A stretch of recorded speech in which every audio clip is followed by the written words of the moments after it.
سلام هیله ده چې ښه یاست دی. ګرانو ماشومانو، زه تاسو ته د نوکانو باره کې موضوع لرم که نه. ما نوکان اخیستل، نو پلار ما ځل چې نوکان اخلي نو یوه ویډیو وکړه د دې باره کې. ما ویل ښه زه صحیح ده.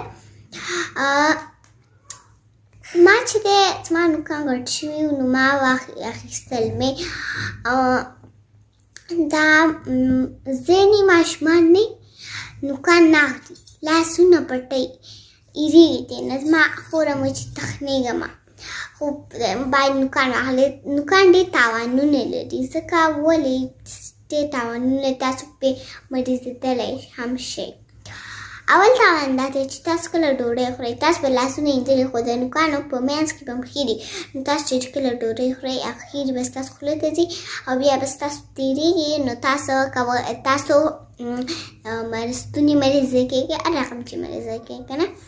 او بل دویم تاوان دا چې نوکان چې غټ وي بې سلیقه ښکاري، یعنې بد ښکاري.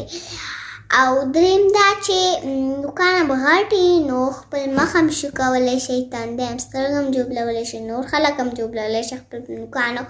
نو مه پټوئ خپل نوکان. خپل نوکان په هفته کې اخلئ او چې غټېدل باید دا تاسو واخلئ. تاسو به اخلئ ځکه مکتبونو کې نه پرېږدي که نه چې د هغه هایجین چیکینګ یې که نه، نو نوکان ګوري، باید یونیفارم صحیح او هغه. نو باید تاسو خپل نوکان واخلئ. خدای پامان.